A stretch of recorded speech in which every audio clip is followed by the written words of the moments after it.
It's a Thursday, time to check in with my live colleagues. Well, foodies, I've good news for you. When the new Thomson-East Coast Line 2 starts running this Saturday, you'll have easy access to a slew of hawker eats and cafe fare.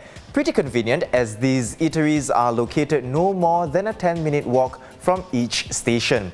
Here to share more is food correspondent Eunice Quek.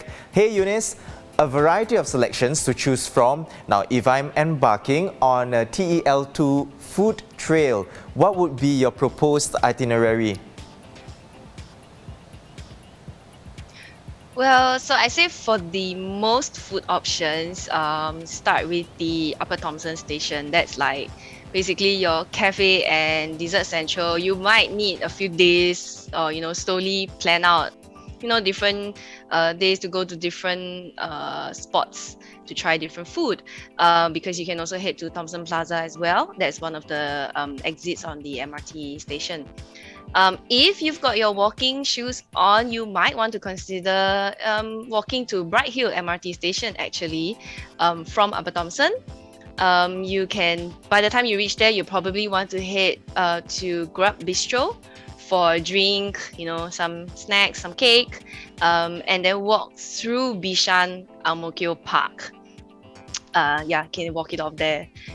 You can then venture towards Mayflower MRT station if you're in the mood to continue walking, or you could also head over to Marymount Community Club for bubble tea and ramen.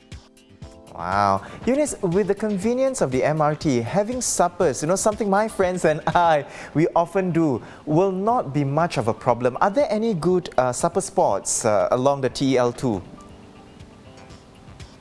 Well, not too many that I feature open like super late, but I guess for maybe a late dinner, you want to grab an after meal drink, I would say firstly head to, Springleaf Paratha Place, which is of course at Springleaf Station, and actually further down towards quieter area, this condominium complex called the Brooks.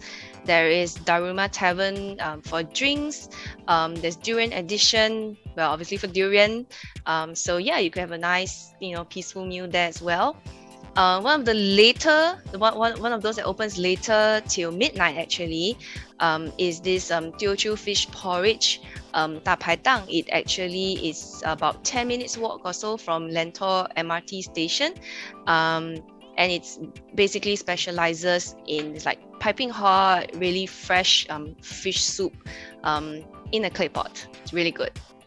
Thank you for your recommendations. That was food correspondent Eunice Quek.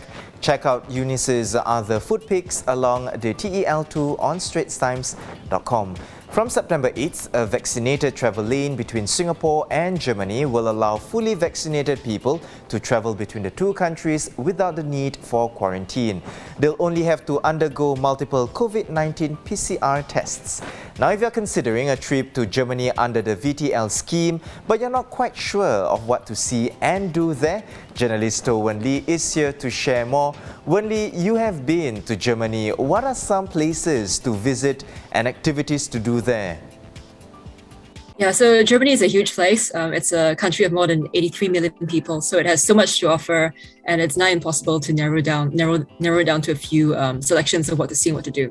But if I had to name a couple, I guess Berlin would be one of the places you should visit. It's the capital of Germany, of course, and home to important historical landmarks like the Berlin Wall, Brandenburg Gate, as well as the Museum Island, where you can hop over and check out 5 different museums on that island. There's also Munich, considered one of the most livable cities in the world, and in Munich, of course, there are beer halls. You can check out the local beer, Bavarian food, and also take a train ride and bus to Neuschwanstein, which is the castle that inspired Disney's Sleeping Beauty and Cinderella castles.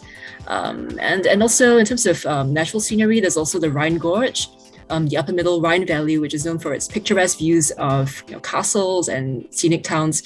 You can take a cruise down the Rhine Valley and check out the sights too. And then there are a lot of quaint cities and smaller towns in Germany, which are just very scenic and beautiful, like Heidelberg, which is home to the oldest university in Germany. Very, very charming place. as well as Rothenburg ob der Taube, which is another town in Germany, which is on the Romantic Road, a road spanning about 350 kilometers with lots of scenic sites along the way. Yes, so it's very difficult to say where exactly one should go, but these are just a couple to get you started. Thanks, Wen Li, journalist Toh Wen Li, on places to visit and activities to do in Germany.